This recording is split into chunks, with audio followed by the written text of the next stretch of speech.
All right, very good. Well, thank you all so much for joining us tonight.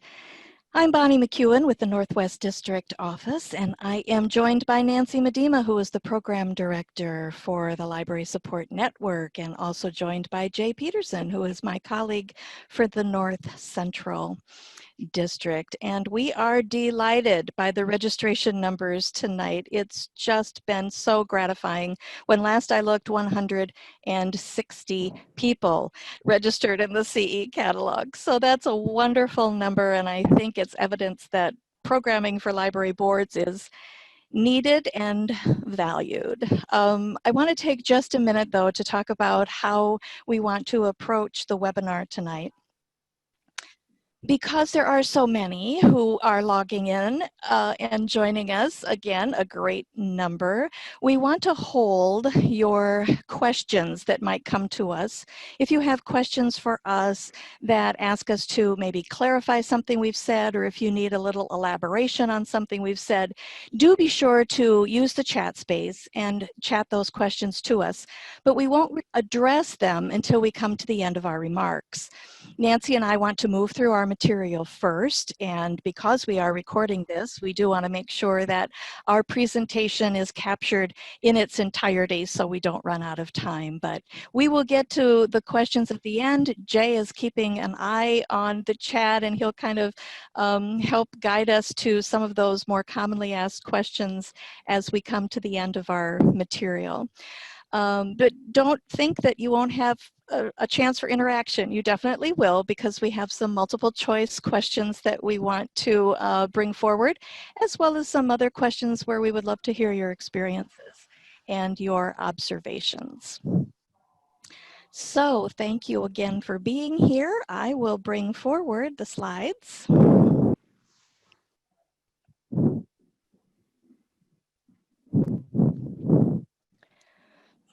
And this is Boardroom 2020, happening now through November.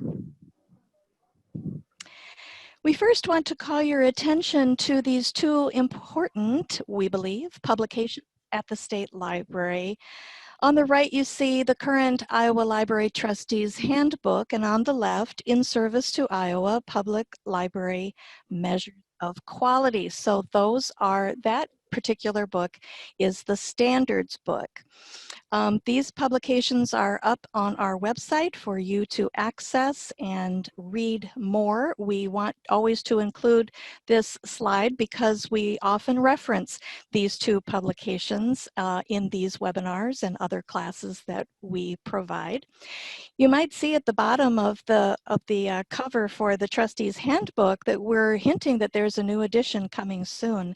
And get a load of this. This is exciting, and it is in development right now. There is a team at the State Library who works on various aspects of our strategic plan, and Nancy and I are on the team that's working on revising the Trustees Handbook. And look at that snappy cover. Imagine what the insides are going to look like. Well, we hope anyway. We hope that, and we are so planning for this to be ready by the time our October boardroom webinar rolls around. For tonight, though, what we want to talk about is problem solving the upstream way. And our material tonight is based on the book Upstream by Dan Heath. The 2020 webinar series has taken a fresh new spin. I like to think so. Where each time we meet from July through November, we're going to be looking at a different book and applying the concepts of those books to our business of library boards. I'll have just a little bit to say about big ideas book discussions in a minute. So we want to talk about upstream, downstream concepts that come to us from Dan Heath. And as I said, we'll have lots of discussion questions that we will hope you will participate in. Big Ideas Book Discussions. It's another series of webinars that the State Library offers. These are done quarterly, and this is daytime programming, but any library board member with us tonight is welcome to join our Big Ideas discussion series. And while it was not at all expected that you read Upstream, the book for tonight, it kind of sort of is important if you read the books and join these online book discussions. But you can see from the slide that we choose books that are well outside of library management, books on customer service and leadership, workplace relationships, technology issues. And just like we're doing tonight, we apply those concepts to library management. Tonight, we'll apply those concepts from some of our favorite books in the Big Ideas discussion series to the business of library boards. And here's the book that we're basing our material on tonight, Upstream by Dan Heath. And the subtitle is The Quest to Solve Problems Before They Happen. You might be familiar with Dan Heath. He typically writes with his brother, Chip.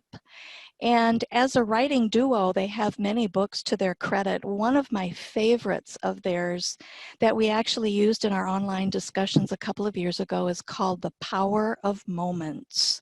So I hope you will want to grab a hold of these books that we'll be showing you, and I hope you'll investigate at your library if your library already owns these, and see if they want to become books that you want to read yourselves and then discuss further at upcoming board meetings. But the reason we like Upstream so much is because it's about problem solving. It has a lot to say about project management too, but it has even more to say about problem solving. Here's what Dan Heath writes in his book. He says, so often in life, we get stuck in a cycle of response. We put out fires. We deal with emergencies. We stay downstream, handling one problem after another, but we never make our way upstream to fix the system that caused the problems in the first place. So he goes on to ask the question of his readers, why do our efforts skew so heavily toward reaction rather than prevention?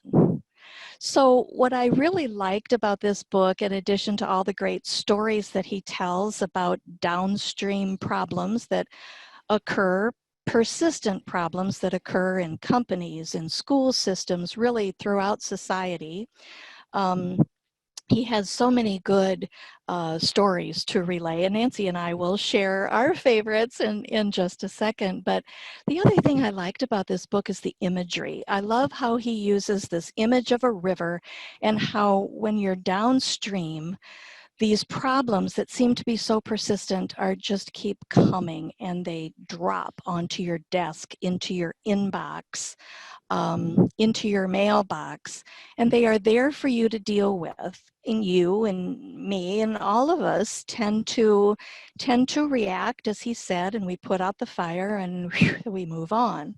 But it's human nature kind of to not circle back or row ourselves a little farther upstream to see if we could figure out what caused this problem to happen in the first place so that these things don't forever go without resolution. That's really the essence of the book.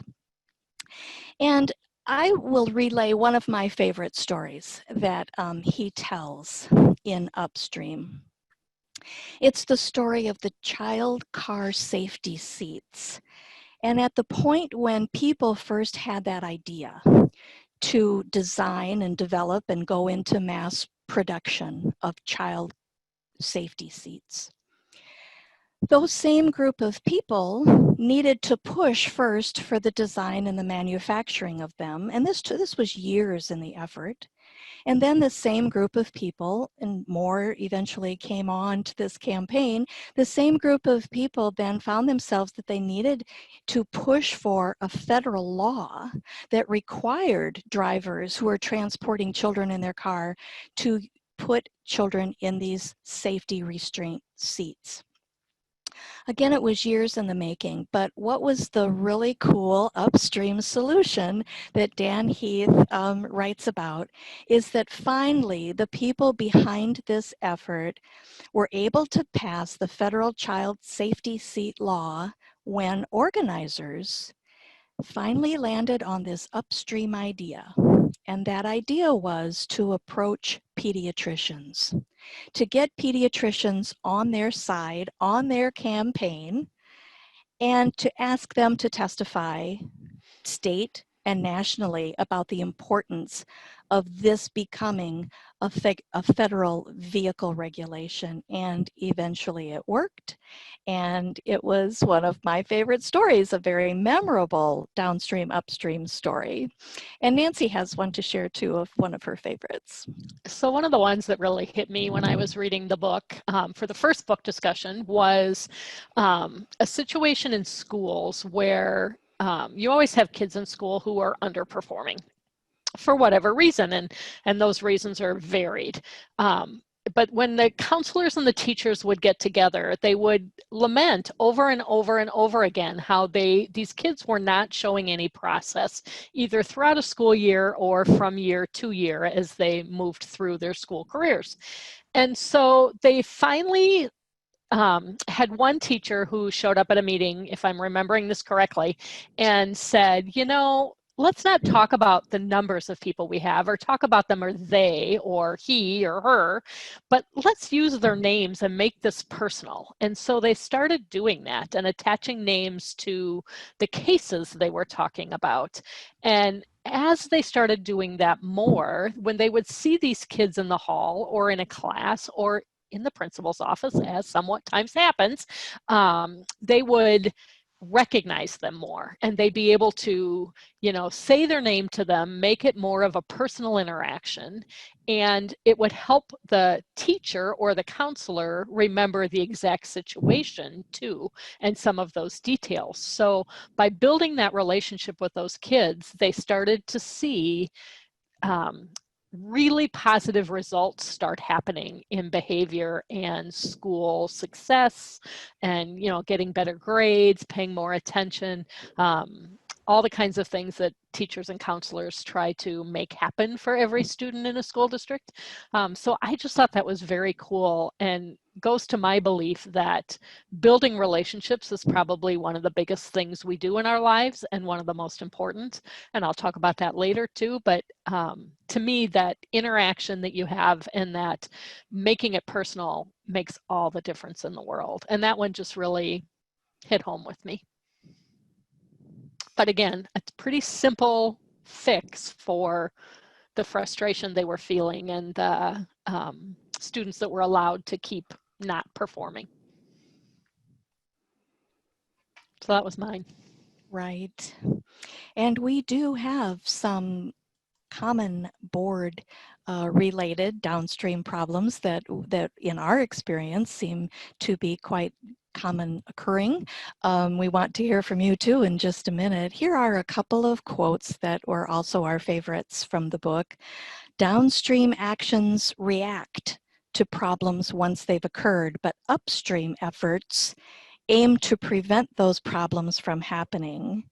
And the second quote there, when you spend years responding to problems, you can sometimes overlook the fact that you could have been preventing them. Again, he's very sympathetic to human nature and how people's lives are busy, and throughout so much of his storytelling about these problems that happen both in personal lives and in our work lives, we're just busy, and sometimes it's just easier to handle it, solve it, put out the fire, go to bed.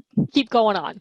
Go to bed. Get up the next tomorrow. day. Next day, wash, rinse, and repeat is kind of it. So the encouragement in this book to do what you can to row yourself farther upstream to fix the problems is really great advice. And I think we all have those downstream problems day to day.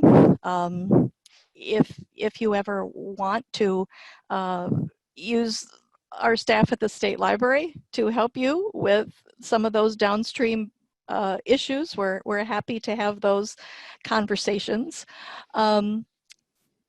And or we if do nothing have, else, be your sounding board for frustration. yes, exactly. And we do have some, like I said, that we will share with you, some that are really super easy fixes. You hardly have to get your feet wet. And some that are maybe a little tougher to row. But here's your first question, those of you in our listening audience tonight. Here's your first question. We want to hear from you. What downstream problems have you dealt with on your library board? You can think of this in terms of maybe their meeting issues, maybe funding, maybe building problems, maybe relationships. You can use your chat feature for this, but oh, wait just a second. We also have a multiple choice question related to this, that if you're seeing this now on your screen, and I hope you are, I'm going to open up this poll, and it should give you the opportunity to check all that apply to this multiple choice question. Has your board encountered any of these downstream problems? Whether it be absenteeism, whether it be a dominant voice, maybe difficulty in filling vacancies. There you can see your choices. These are just a few choices. If you have others that you would love to share in chat, we would love to read about them. This And looks I would so say fantastic. if you're in a group, so those of you who are meeting together in a group, talk about it and put one answer in per group. I don't know if they can see the real-time numbers on here, but it's so neat. We are seeing the real-time numbers. I am, at least, and when we bring an end to the poll, then I can share the results, and you can all see what percentage of you answered these questions. So this is a neat Zoom room feature. Democracy in real time here. Great. And Lyndon says they're very lucky and do not have those problems. Have no problems in Linden. Congratulations. Well, great. That is awesome. Then why are you here, Lyndon? You're welcome. We like everybody. Or tell us your secret to life there at the Linden Library Board. Tell us that too, please. This doesn't represent every downstream problem, I'm sure, with every board, but. Well, do you want to comment? City council relations? Oh, that's often a good one. Yeah. Well, I'll let this go for a few more seconds. It shows me that 54 people have chimed in. I can tell you exactly who. It's 62% of voting. How about that? Don't you feel like cool. Steve Kornacki at the big board?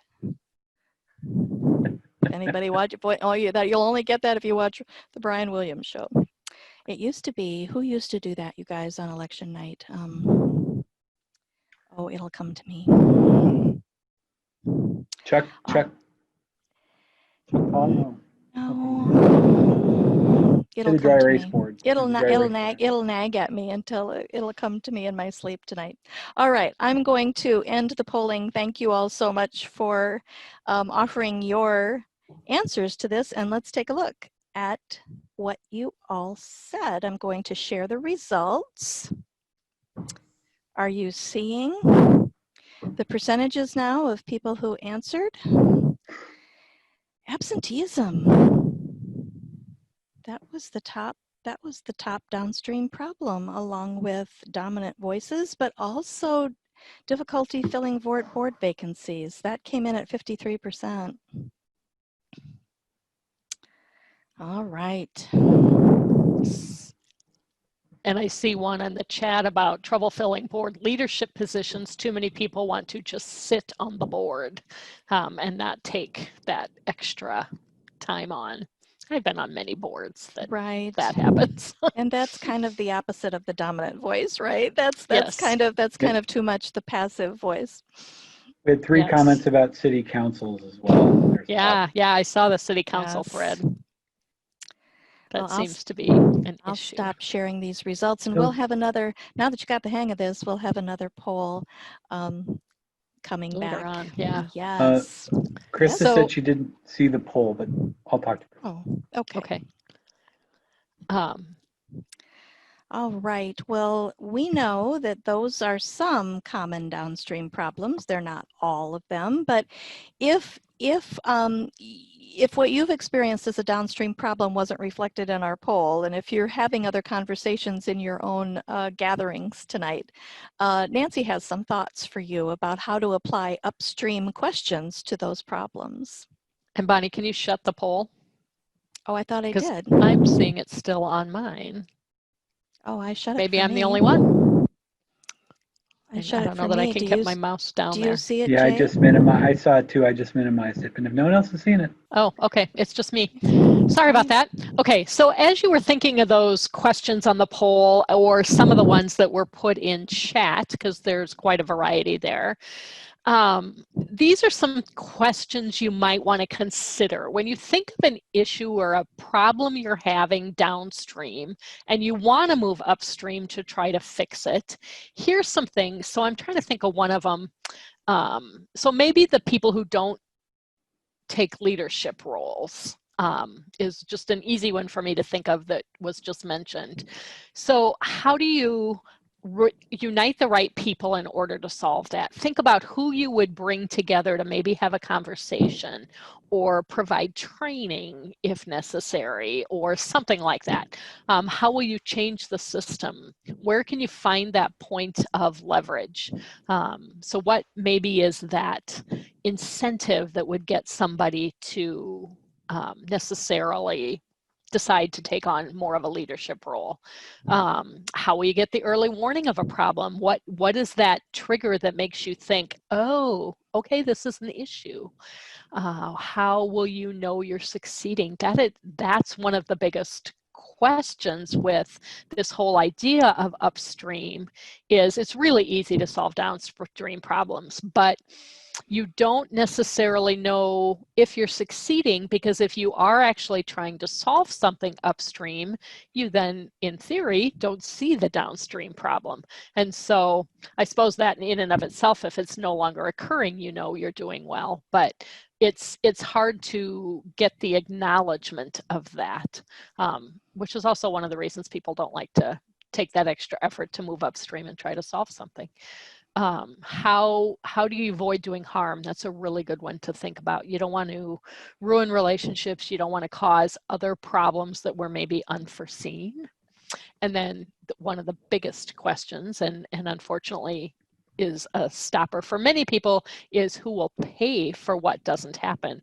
Like I said earlier, when you don't see the result of something because you're being successful, it's hard to try to get somebody to kind of take that next step and foot the bill for it. So, Bonnie, can you move that ahead? I don't know that I have the ability to do that.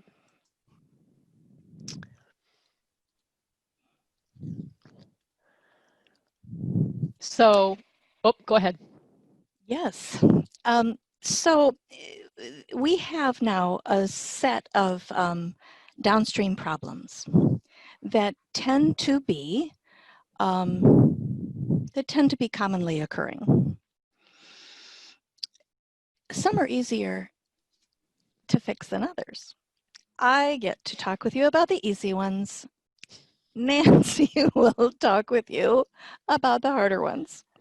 And do let us know in chat if you agree, disagree. But I promise we'll circle back to any questions that might have come in that you want us to expound on at the end of our slides. So these are, it says one downstream problem, but really that's on me. It should say two downstream problems with easy upstream fixes, and those have to do with board recruitment. One is filling vacancies, which I was encouraged to see that as you answered that poll just a minute ago, that some of you, it got a pretty high vote.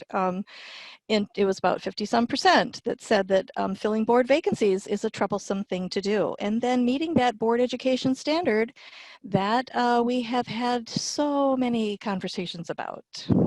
So let me share with you my easy upstream fixes to these things. And we hope that our photos too are kind of cluing you into the fact that if you find yourself in a yellow duck boat, this is going to be a pretty easy way to get around here.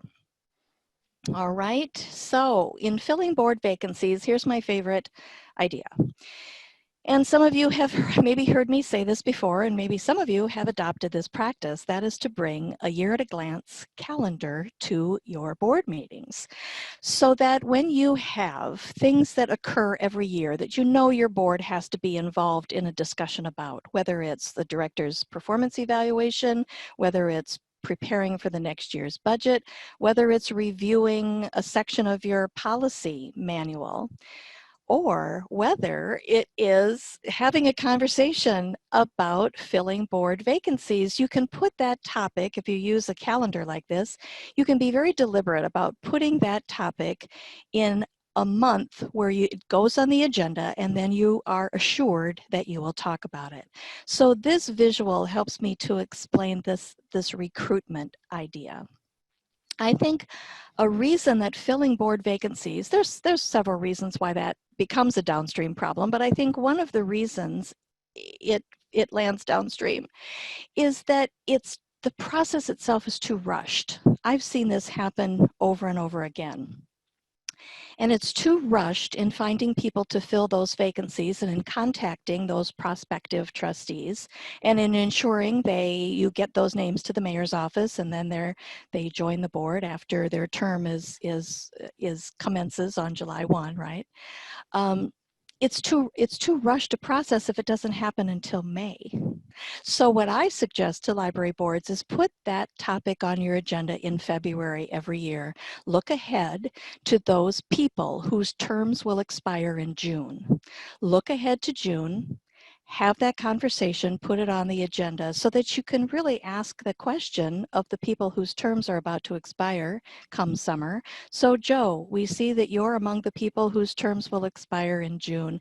What do you think? How do you feel about being reappointed for another term on the board? How has your board experience been for you? I wonder how many trustees have that conversation even. I think it's a great conversation to have, but if you can be deliberate about it and put this on the agenda, it gives you so much more time to have people whose terms are about to expire be able to say yes or no without feeling the burden of saying yes to another term, because now the time is so short. Now there's no one waiting in the wings to take their place. There hasn't been enough discussion or enough work at finding other people. And so they say yes because they kind of feel railroaded into it. Just try that idea and see if that works for you. It just helps to not rush that process.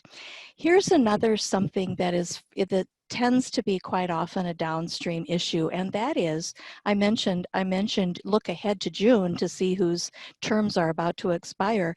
Quite often that is a mystery in itself, that our libraries don't have an adequate either a written listing, or it doesn't show up in the board notebooks, or it's just a hard thing to find whose terms expire when, and when did people join the board, and when is their term up, right? So I think this is a great practice, what you see on the screen, and maybe your libraries are already doing what Indianola Public Library is doing, and that's listing all of the board members on the library's website plus their term expirations. So if you're doing this, good on you, and let us know that in chat, because maybe more boards are doing this than I'm aware of. Here's another great recruitment effort and another way to ease this task of filling vacancies. Here again, I think the downstream problem here, that in filling board vacancies, I think the tendency is to only talk with your own circle of family and friends. And that doesn't cast the net wide enough to encourage more people in the community, a more diverse group of people in the community, to know that library board service is even an option. What you see here is the City of Sioux City's website, where they have a volunteer application up on the city's website. It's an application for people who are interested in serving on any Sioux City board and commission, including the public library. So this is just a really great practice. It's a great way certainly to be more transparent in the recruitment process, to cast the net wider, and maybe then finding those potential trustees is made a bit easier because you're actually splashing this out on the city's website and on the library's website as well. So be sure to tell us in chat if your library is doing this practice. And here is a little something that we find ourselves talking about quite often, and that is board education. There are a great many public library standards. There's 85 of them altogether. There's a fun fact for tonight. Many of your libraries are meeting standards. Board education is one of my favorite, and I would suspect that explains why you're all here tonight. But this standard is not without occasional pushback, with trustees asking, wait, now what do we have to do? We have to go back to school? We have to take classes? Wait, we have to take online classes? This standard does generate a lot of questions for us at the State Library, but here's my upstream answer to you on that. I think there needs to be an upstream attitude shift in this whole idea of board education. And I say that because if your library is meeting standards, your staff is doing so much of the heavy lifting in terms of ensuring that the library is meeting standards, whether at a tier 1, 2, or a 3 level. All of those levels, as you achieve them, are great accomplishments. But you as library board members, you also are contributors to this. You are contributors to your library's success, and you're certainly a contributor bringing in your time and talent as you are tonight, lending your time in helping meet this standard number 8 for board education. So don't think of this as something separate and apart from standards. It really is all very interconnected. In fact, in our standards document, the whole first chapter of the standards document is all about how the board does its business. So that's great evidence right there that the board has really an important role to play, just as does the staff, in ensuring that the library is meeting standards. And look at this happy group of people. I mean, come on, what's not fun about this? Come on, what's not fun about the time we're having tonight? Come on now. And look at this happy group of people. They could not be more delighted to be standing up in front of this room, holding these dopey signs and playing this dopey game that I asked them to play with me. They were all good sports, I'll say that. And here's one more tip I will give you for filling board vacancies, or at least being more upfront in the messaging that board education is something that you take very seriously and that will be an expectation for people who join the library board. This is a flyer that I designed using Canva, and it's a flyer where you can take these tips, you can customize this and make it your own. It's a board recruitment flyer, really, as a piece to give to people who express interest in serving on the board, because it kind of outlines there the responsibilities for library trustees. And if you look at that 5th block there that says commit to continuing education, that's being very upfront in your messaging, right? That's being very upfront with people who express interest in board service by saying ongoing board education is an expectation. Our participation in continuing education is a needed and logical commitment. Are we lifelong learners on this library board? You bet your life. So I would encourage you to use something like this in your conversations with potential trustees. And I will pause there and allow Nancy the time to come in with some more downstream problems, but it's gonna work on your biceps, because her downstream problems is a slightly harder upstream row. What a great segue. Yes, these are a little bit harder problems to solve. They might take a little bit more thought and work as a team with other people, but these are ones that, the ones listed here anyway, are ones that we hear about at the state library that are issues that boards have that are frustrating for them. So let's take a look at them a little bit more closely. So on this one, one of the bigger problems I would say we hear about more than some of the other ones I'll talk about are funding sources and the financial reports. So it's always the board's responsibility to approve the budget. And sometimes what you get from the city isn't necessarily as detailed or as all-encompassing as you would like it to be, because a lot of times they do their city accounting a little bit differently. I know at the state library that's definitely true. When we get reports from the Department of Ed, they come with really weird line item titles. And we're always very curious about what they mean. And so we kind of take the report and we customize it so that our commission knows exactly what it is we're talking about and what funds we're talking about, what they go to.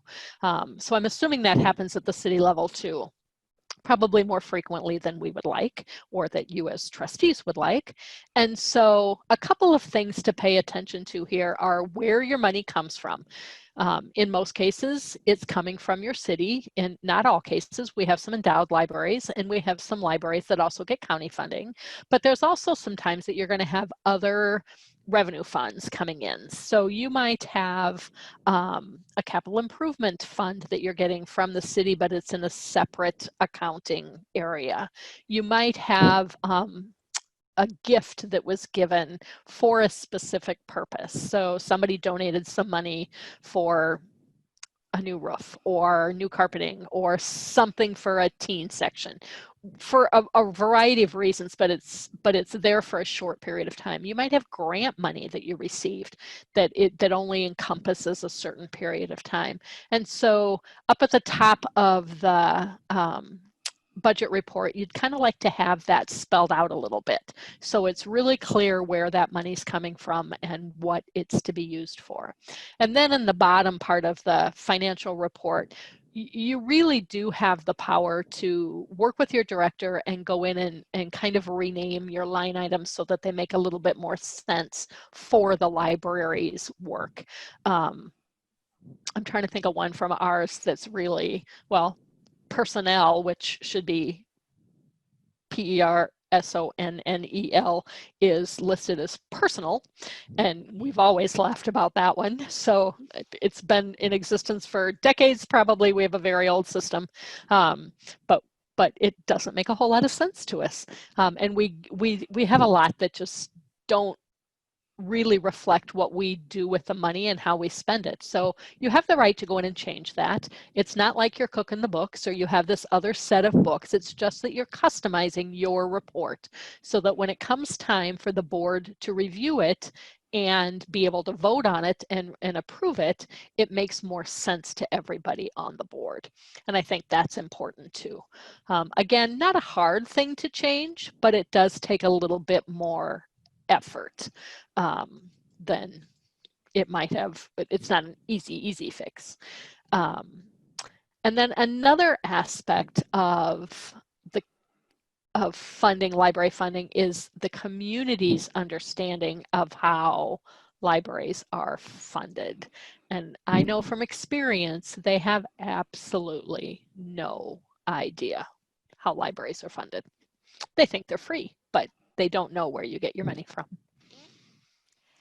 And Right. And well, I love this slide because it really is underscores this crazy interest I have in taxpayer education when it comes to public library funding.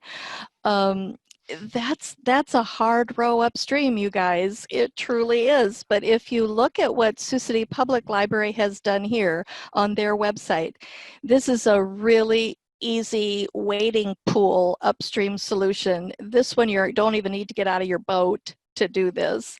Look at what Sioux City Public Library has added to their webpage. Sioux City Public Library is funded through city property tax dollars. In that simple declarative sentence, it starts to build in that understanding for community members that the public library is in fact tax funded and tax supported. All of you, well, your directors could do this just in a blink. They could add a similar sentence to your own library websites and begin to build in a little bit better understanding of the fact that our public libraries really are a community investment. I would say, Bonnie, that's trying to get your community to understand how you're funded is more like your duck boat going up against 10-foot swells. Yes, yes. It is quite the You'll challenge. never get that duck boat. You'll never get that Yeah. duck boat up a big river, that's for sure. But you don't have to get out of the duck boat to put that sentence on your website. No, very easy fix there. So there you go. I love that. I've also seen signs outside of library buildings saying, like a for sale sign saying, this library funded with city tax dollars, which I always thought was kind of a really good idea too. Right, and I've seen libraries that will put flags in their front yard, especially during National Library Week. I've seen this happen where the flags will say your property tax dollars at work. Oh yeah, yeah, and it's really not unlike what you see in construction zones when you see those kinds of signs.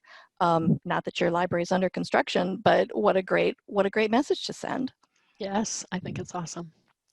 So let's look at some other issues that boards have some problems with. So under the willingness to contract and willingness to establish a non-resident fee, which are usually powers listed in your library ordinance. Those are powers of the board, and they're in most of the ordinances in the state of Iowa. Here's some upstream ways that they can positively impact your budget. So Iowa Code 256.69 is the biggest library code in the whole book of codes for Iowa, and that's the one that requires incorporated, not unincorporated, incorporated cities and towns to fund public library service. And it doesn't go so far as to say that they have to actually provide a library, but they do have to use tax money in order to support library service. And they can do that other than building a library and housing it and filling it and staffing it. They can contract with a neighboring town to provide that service for the residents in their community. And that happens a lot in Iowa. And there's way more that we can tell you about contracting. So if that is perking your ears up, we're going to have you call the state library for consulting, because that would take probably 2 more webinars in order to fill just information on library contracting. That's a very broad topic with a lot of things within it, but know that you can do that. And there are many towns around Iowa that have a lot of littler towns around it that don't necessarily have libraries, but the patrons are always coming to your library. So maybe that's a conversation to have with the city council of that town to contract for service, because your staff is doing more work, and to help these people from outside your town, and maybe they should be compensated. Maybe the library could be getting some money to help build the collection or hire more people if needed, but that's a way to do it, is to contract and provide service to other communities. Another way, and this is more relevant to cities that are on the border of the state, the multiple borders, and you get residents from those communities who come across the border and come to your library is to maybe do a non-resident fee for use of the library. Because again, you have to remember your library is funded by your city's tax dollars. So it's those people who live within your community or your county that are paying for that service. And so there is some argument to be made that people from outside the state especially maybe shouldn't have the same rights as people next door. So another way to do that is to do a non-resident fee and do a slight charge for a library card, and then they can use your services and stuff. So there are just a couple of pretty easy ways to positively impact your budget that you might want to consider. That's not to say they're real easy. There are, things you have to think about and some decisions that have to be made and then enforced down the road. But it's something to think about. They are a little bit farther upstream. They take a little bit more work, but still certainly options. So we kind of hope your takeaway from this is your own ordinance gives your board authority to do these things. And so just remember, you do have that power, and that your district consultants are more than willing and able to join your library board meetings at any time that's convenient with more explanation about how these things can happen. We can lay it out like we've done it in this session, but with more time for specifics, more time to answer questions, that kind of thing. So, take this back, share with your boards, and if this is something you're willing to consider or you need to try to find some more money for your budget, this is a way to do it. Just something to think about. So then we move on to even harder issues to solve upstream. And I kind of alluded to this earlier, but this takes us to relationships. And relationships are hard. Anybody who's been married for a lot of years knows it's hard to stay that way and to keep that relationship strong. Anybody who has built some really strong work relationships and then changed jobs, it's hard to keep those relationships with your old job still going unless your jobs are really, really connected. But, they take time, they take effort, they take thought. And so relationships are a really hard thing to kind of keep going. And obviously these then are a little bit harder to row and get upstream to find the solutions. So let's take a look at these that are listed here individually. So your board and director. The goal here is to have a positive working relationship between the people on the board and the library director. And in most cases, I would say that happens. And unfortunately, we do have cases where we hear that that's not the case, and we're more than happy to help. But some ways to maybe make this either good or better than it is, or to solve a terrible situation, and we're hoping that's not the case, is to make meeting with the director either in person or by phone a priority, and not just at monthly board meetings. So many boards have a personnel committee that they use to do that interaction with the director, because you do want to act as a board. You don't want to necessarily do it one-on-one. And a lot of boards have it be the board president that kind of is that relationship builder, because obviously they're the ones who have to talk about board meetings and come up with agendas. And so there's lots of reasons to maybe make that call. And I don't mean, that checking in, I don't want it to be micromanaging, because nobody really either wants to be a micromanager or wants to have to deal with one. And, you don't want it the reverse way either. You don't want your library director micromanaging the board, but building that ability to exchange information in a trusted way, it's pretty crucial to the success of your library and everybody's feelings about if they're happy to be on the board or happy to be the library director or whatever position they're in. The board needs to be able to ask the director for information when they need it, or an explanation, and vice versa. The library director really needs to be able to come to the board to either ask for feedback or bring an issue before the board, and feel able to do that in a kind of a trusted atmosphere where they're not fearing responses. And again, for the board that way too. It goes both ways. But one of the ways to accomplish this is to provide a yearly evaluation for your library director. But you really don't want the first time your library director to hear about a problem to be at that yearly evaluation. So you want to be able to have those conversations ongoing. They need to happen when the issues arise. You don't want them to fester and get worse, because that just makes it even harder to try to deal with. And then people just want to not go upstream at all. They just want to sit at the bottom of that creek and let it happen. I've been there. I totally get that feeling and understand that thought process. So doing an evaluation is a really good way to do it, and that also is where the personnel committee comes in really handy, because you don't want to have a whole quorum doing that. And here we have an example of one here, and this one is courtesy of the Sheldon Public Library. But if you need any examples of any staff evaluations or personnel evaluations, because you haven't been doing it, or if you have one that you're not thrilled with, contact your district consultant. Each of them have a collection of different evaluations that they'd be happy to let you use and customize if you want. I know over my career, I've used many different forms and many different methods of doing evaluations. And I have to say, I like the state libraries the best, because we develop goals together at the beginning of the year, and then that's what you're evaluated on at the end of the year. And so you really have an idea of what you're supposed to be working on throughout the year, and what you're supposed to be working toward.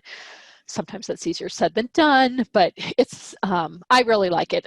I think it's a great form, but there's some really good ones out there. So feel free to contact us at the State Library. We're happy to provide you with some samples. But the real upstream battle here is to work on building the trust between the library director and trustees over time, and establishing that mutual trust so that it becomes a really, really good working relationship. And again, that just makes your library better. And then this one's a little bit harder to row. And as we saw in the chat earlier, this seems to be a pretty common issue, is the relationship between city hall or city councils and libraries and library boards. So the state library provides a lot of consulting and advice and training for libraries and trustees, or librarians and trustees. And the League of Cities does that for city clerks and city mayors and city councils. So they kind of provide training, they provide advice. They have an attorney at the League of Cities that provides advice. So we're kind of each other's partners, but we just help different aspects of city government. So some real nice things. This is a picture from the Iowa League of Cities that you can get out of it. Is they have a great magazine called Cityscape that they feature lots of different articles, and they also do a great conference every year. It's usually in September. I do believe it's going virtual this year. I'm pretty sure I read that. But through either of them, and librarians or trustees could go to it. Our staff goes to it pretty frequently and have spoken at it at their conference, and Bonnie's written articles for Cityscape. But really good information the boards can use, if only to help you understand some of the issues the city's trying to deal with too, which are varied. But it is important to have a good relationship with your city officials and city management. The library is a city department if you are funded with city's tax dollars, and the better relationships trustees can have with the city, again, the better the library is going to function. You're going to get those financial reports when you request them. You're going to get copies of your ordinances when you request them. There has to be some give and take there. So building that relationship is really, really important. And then another one to think about is your relationships with boards and foundations. And both groups are great resources for your board. And I would hope that if you have a foundation or a friends group in your library, that you do have reports from them at your board meetings, because having them show up to board meetings is a really, really good way to kind of help build that relationship just on a natural basis. So this screen is from United for Libraries, and that is a group out of ALA, or the American Library Association, that is for trustees, friends groups, and library foundations. And they have some really great resources. Some are behind a paywall, but some are also free. So you would have to join ALA in order to get to the ones that are behind the paywall. But a lot of them are free. They offer free webinars that provide good information. Recently, they did one on how to do book sales, which I saw advertised and passed on to the friends group that I'm on the board of at my home library. And just, you know, you just kind of catch that stuff, and it helps somebody make your library better. But if you notice on this slide, the box in the middle is promoting a discussion list that is open to non-members. So sometimes discussion lists are really good ways to put a question out there and get lots of different feedback from different types of libraries, and that gives you some really, really good information to then be able to utilize, or to be able to pick and choose from anyway. So you kind of want to remember the United for Libraries website. That's a really good one to have bookmarked. And then this one's also for United for Libraries, but it talks about a different aspect in your community. So I think this is one of the hardest relationships to build, but one of the most important for library trustees is the relationship you build with your community and how you promote your library in that community. Because library trustees come from all different types of work backgrounds, social backgrounds, economic backgrounds, all of that.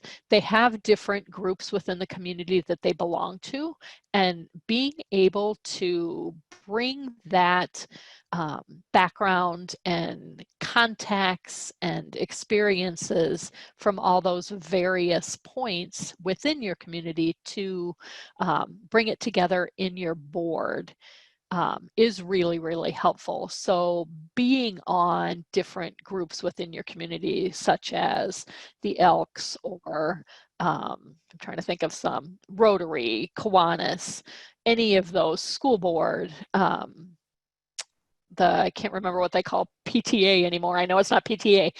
You can tell I haven't had a child in school for a long time. Those kinds of belonging to those and making an effort to attend those, even if you're not a member, just sometimes attending those meetings, having conversations with people at your grocery store, or a restaurant in town, or wherever people tend to meet in your community, and kind of bringing up the library every once in a while in those conversations. You get a lot of what the community feels about your library, which is then good information to bring back and have a discussion about, because maybe there's an issue there that needs to be fixed. That's a pretty easy downstream fix. You never know. But advocating, and what that is basically advocating and being an advocate for your library. But advocacy is one of the main roles of library trustees, and the United for Libraries has some really, really good resources on how to be a good advocate, different ways to do advocacy, you know, just all those tips and tricks that come in really, really handy, and a lot of free webinars on it too. So we all like free, especially when we're doing training that we're not thrilled to have to be doing anyway. It's better if you don't have to pay for it. So check out United for Libraries and see what all they can give you.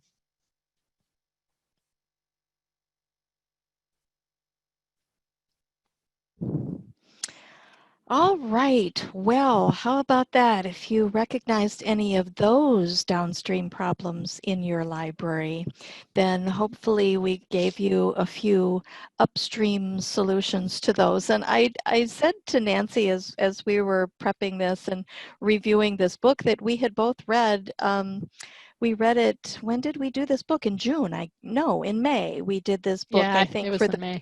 for the Big Ideas book discussion. And I said to her then, and then I said most recently as we were prepping for tonight, I said, you know, one thing that has happened as a result of my reading this book is that I'm forever using that expression now, upstream, downstream. No kidding. I mean, I've used it so much at home that my husband even gets what I'm talking about now, and he never read the book. But, but I think my colleagues are going to pretty quickly get kind of sick of my using the expression. But you know that a book really stuck and is really memorable when that happens, right? So I did just have another thought based on somebody, if what Nancy Hill put in the chat, always trying to bring in more community members so that community relationship you're building, if you need new board members, that's one of the best ways to try to recruit them too, is having those conversations. And if they know you from those meetings, it's pretty easy to try to have that conversation and convince somebody to join your board. So just a thought there. Well, what you see here are some more downstream problems. We must have just an abundance of downstream problems with a slightly harder row upstream to fix these. And I think this is a point where you can either comment in the chat space if you and at your library have experienced any of these things. But this is also a point where I will bring forward our second poll for the evening. So let me go get poll number 2, which kind of poses these same problems you see on screen with another opportunity for you to check all that apply. Has your library board discussed or dealt with any of these issues? From an influx of after-school kids, to food insecurity, to a lessening in your program attendance, and a disaster plan, which we're going to reference next. I had a message from someone that they were just seeing the top green part of this, just the question. So it is a bar. I mean, I'm able to move the poll around. I encourage you to try and move it around your screen and see if you could pull it up to actually answer the questions. So I think most people are not pop up in front of you. I'm seeing lots of people answer it, but I just well, got a right, message about that. as So. I am too. Thank you, Jay. We have now 43 out of 91 people in the room, 46, 47, 48 who have answered it. So I think most are seeing it. I'm sorry for those who are not, but you're welcome to share your observations about these in the chat space if you're not seeing the poll itself.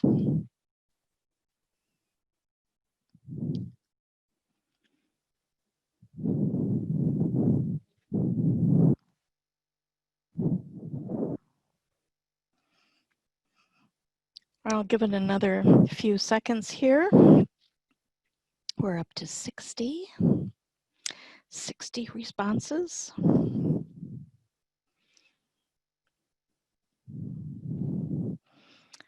All right, I'll give it just another second and I'll end the poll and we'll see what percentages came through in answer to these questions. That's at the 2-minute mark, so let me share the results and we can see that the top downstream problem, if that's kind of a goofy way to say it, but was the influx of after-school kids or throughout the summer months. 55% noted that they have dealt with that issue on their board, as well as the next one coming in was a lessening in programming attendance. Yep. And coming in next was a lessening of children at story times as well. So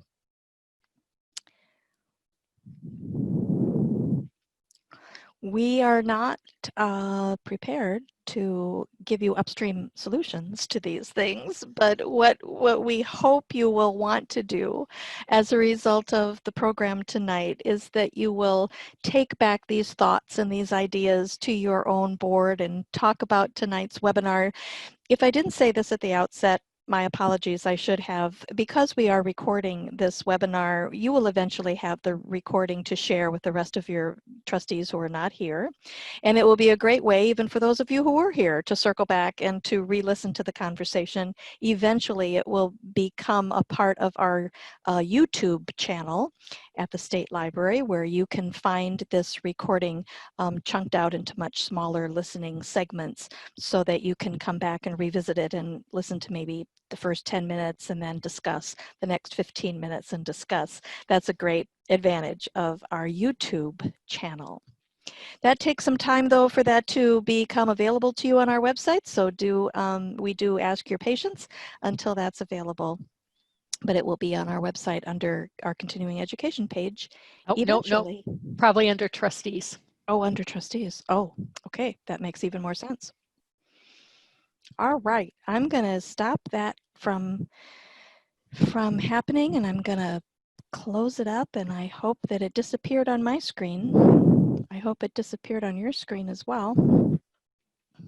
It did this time, yes. All right. Well, then here's we're going to circle back to this disaster plan, and not in any great detail will we talk about a disaster plan. But we do want to talk with you a little bit about your library's response to the coronavirus crisis. And as Dan Heath has said, downstream problem solving isn't all bad, because downstream reactions lead to upstream improvements. And we know that your library has been responding to the COVID crisis since it came upon us. You and your directors and staff have been solving downstream problems every day, from bringing in enough masks and sanitizers to building plexiglass shields, which are everywhere now, right? In every business and every library, you see them. The decisions you've made about quarantining books and providing curbside service, and how you've reset the stage at your library to enable people coming into social distance. But what we would like to ask you in our remaining time is, do you feel like there what could be an upstream effort needed going forward? In terms of, I think mostly in terms of communication with City Hall.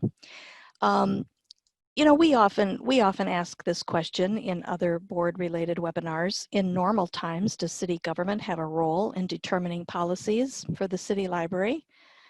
Yeah, that's a yes. Not, I mean, to some extent, not nearly the same level of responsibility that library boards have.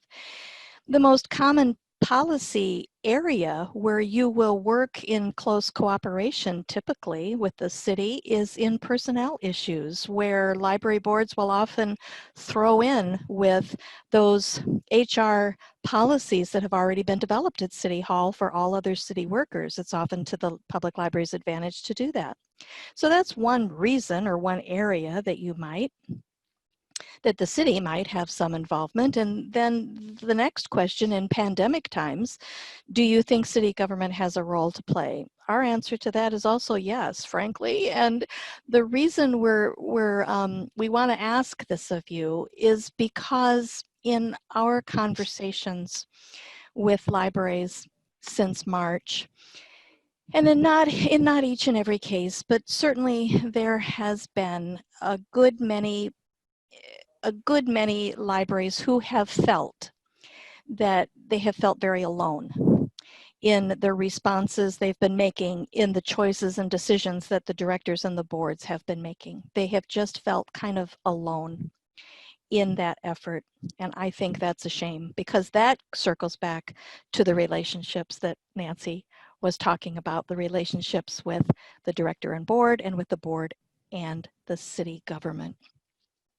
We don't have a multiple choice poll for this, but we would love to have you in chat just share your experience since March in looking at your library's response to COVID, or your community's response. Do you think there could have been something better that would have made your decisions easier? Would that maybe have been better communication? Would maybe it have been more partnerships with others in other city departments? Might it be the city extending the vendor that it uses to buy cleaning supplies, extending the purchase of those cleaning supplies to the library as they're building in that supply for all other city buildings? I've heard some really great stories about city library cooperation in terms of some city workers in the city maintenance department who were the ones who built the plexiglass shields that libraries are now enjoying on their checkout desks. So that was a great city library partnership. So tell us in chat if you would, and we'll come back and we'll look at these as we finish up here. I think, as I said, I think in so many cases in the conversations I've had, the communication could have been better. You know, it just could have been better. And so that's why I am so pleased to be able to have these two examples to share with you about coordinated efforts during COVID times. Here you have a quote from Helen Rigdon, who is the director at Sioux City Public Library. And she relayed to me that the city attorney instructed all city buildings to ensure accessibility to public restrooms once city buildings reopened. Now, the city attorney said that not all city services, not all city buildings had to reopen on the same day or at the same pace. Their city attorney was perfectly fine and actually very appreciative of phased reopenings. But once they reopened, the city attorney here at Sioux City said that even if normal service hours were reduced, that city buildings, including the public library, must have accessible restrooms. That maybe was not the decision in each and every city across Iowa, but this is just a nice example of the fact that the library director and staff did not have to go it alone in determining whether or not to open the restrooms. They had that directive from the city attorney. It was well communicated, and it then made their decision much easier. And here's another nice example from Cynthia at Cresco Public Library. You can see here in the quote that she has shared with me, they were meeting it with their city clerk, with their fitness center, and with their local health department, also with their public school, to determine their phased reopening. And they also worked with their city government, as well as the fitness center. And so that there again, I mean, that is just a very nice example of coordinated efforts at good communication that helped the library feel not quite so alone in its decision making. Well, and Bonnie, and I know I even got a lot of calls from libraries wondering about the restroom aspect because they were worried about how do you keep it clean. You know, really logical concerns about how do you monitor it, how do you keep it clean, how, you know, especially when you're limiting people in buildings. And I think that was it was difficult. Really, yeah, it was a difficult issue to have to deal with. It was, and whether to mandate masks, and if that was even a possibility. And I want to be sure, please don't misunderstand in thinking that the Sioux City attorney's instructions given to all city buildings, that was not necessarily the same advice that another city attorney or multiples of them would have given to their towns, large or small, across the state. This is just one example of the instruction that came, and the communication that followed just helped it to be easier decision making, right? Right, definitely. So as we start to wrap up here tonight, here are some more downstream problems that we hear about all the time with library boards. If any of these resonate with you, you might want to start looking for some upstream solutions. Maybe they'll be easy to resolve, or maybe you'll have to row just a little bit harder and work with partners to find that solution. So here's some other ones that we've kind of hit on tonight, maybe in a different way. you know, the fair and balanced recruitment to fit your board vacancies. Remember that you do have to have a gender balanced board. Makes it a little more difficult in some communities. Effective meetings held in compliance with Iowa's open meetings laws. Board education, Bonnie talked about that one. I talked about communication and relationships and partnerships. These are all things to, you know, kind of think about. Do they need a little improvement? Maybe that'll spark a discussion at your next library board meeting. Oops, sorry. So as a result of you attending tonight's webinar, are you thinking about these questions? You can answer in chat. You can answer one or more of them. You know, do you plan to read the book Upstream by Dan Heath? I will say it's really written and very easy. It's well written and easy to read. He has lots of stories that highlight his points, and those stories are very interesting. So I would encourage you to read it. I thought it was a good book. And I don't tend to read nonfiction except for this. Except for the Big Ideas book discussion series. And you're getting me better. I would say too about grabbing a hold of the book Upstream. This would be a really creative way to fulfill that board education standard.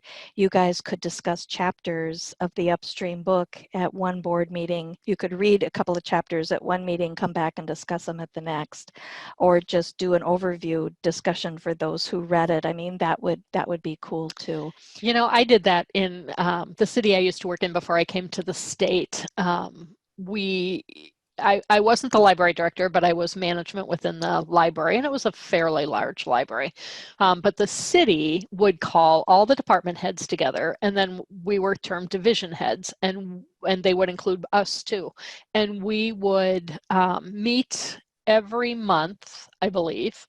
And part of what we would do is we would choose a book on leadership, and we would read it and then come back whenever we would meet and discuss different aspects of it. And we went through the leadership challenge by Kouzes and Posner during that. And it was really, really interesting to hear the different departments talk about it. So maybe that's something you could do with board meetings.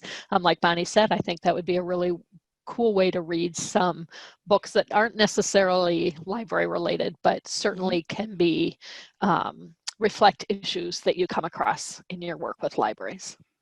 And one thing, Nancy, too, that your story reminded me of is when we used the book 13 Ways to Kill Your Community. Oh, yeah, I love that one. We love that book. We've used that book several times in board webinars and in our Big Ideas discussion series. 13 Ways to Kill Your Community is the title, by Dan Griffiths. What we heard as an outcome of that webinar and those online book discussions was that the library shared that book with their city administrator. They shared the book with their mayor. Some libraries shared it with their town council. And then the city government people started to get in on this action and started to have their own discussions about the book 13 Ways. And I think the same could so easily happen with Upstream. There is so much application here with this upstream, downstream way of thinking that I think just to acquaint your city partners with the book and tell them what we've done tonight and share with them, I think would be great. Well, and I can hear, and you know, in the back of people's heads, they're thinking, I don't have time. You know, I just don't have time. My schedule is so busy already. And I get that.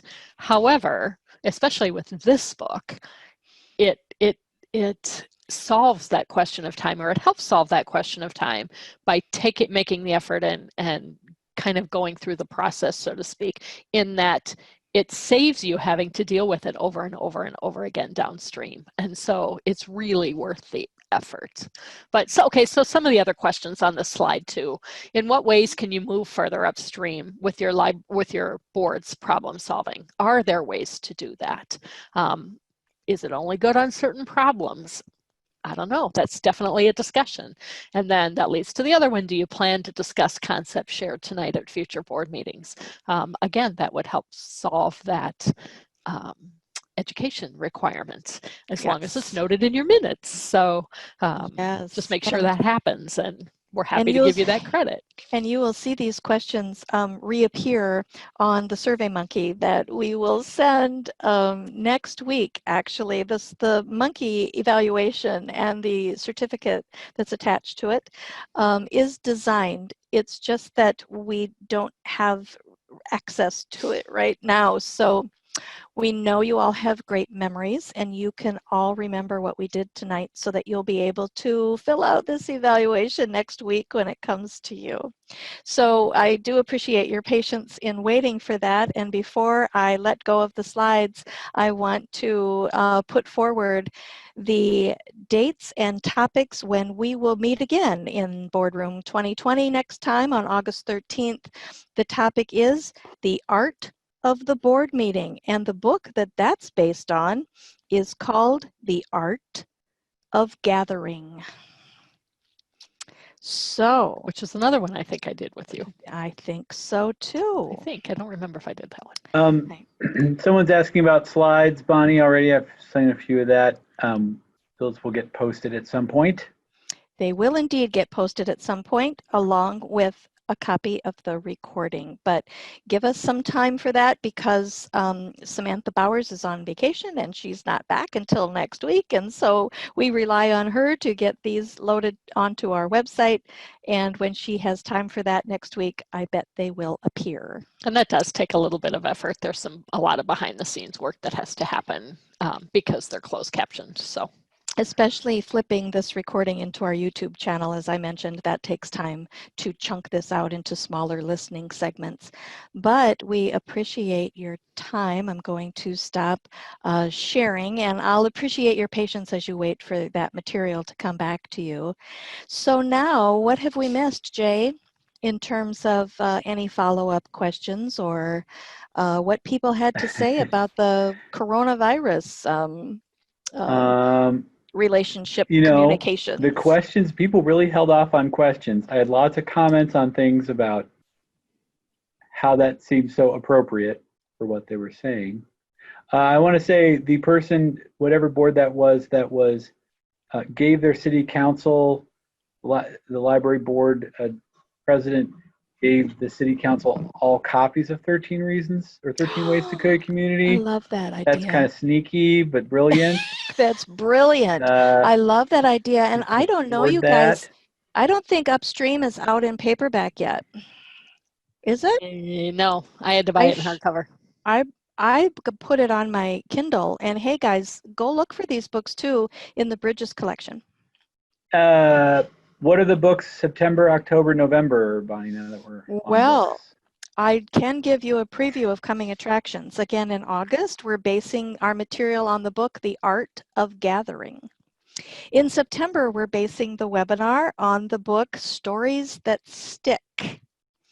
And which will be a big ideas book discussion in August. Yes, we have to have the big ideas discussion first, and then we bring it to the board audience. So that's September, Stories That Stick, and that will be about the board's role in storytelling and relaying all the wonderful things about the library in your community. In like October, that word advocacy. Yes. In October, the book that we'll be highlighting is our own publication from the State Library, our 2020 edition of the Trustees Handbook. And then in November, our webinar will be based on the book, it'll come to me. I don't remember. I only remember the title we came up with for the webinar that we chose not to use. The title for the webinar is Who Are You Looking For? That's the title of the webinar. Who are you looking for? Building Diversity on the Library Board. But what oh boy. From? It's based on, oh, I know, I've got it now. It's in my head. It's based on the book, The Ones We've Been Looking For. And that book is all about the millennial generation and the generation younger who are really stepping into public service with both feet. And that's why we're basing our November webinar on that book. I think Wendy Johnston had it. She said the generation we have been waiting for might be the title. Oh, maybe. Oh, okay. I think I think Something it's the like ones. that. I think it's the ones we've been waiting for. But that's the concept. That's all good.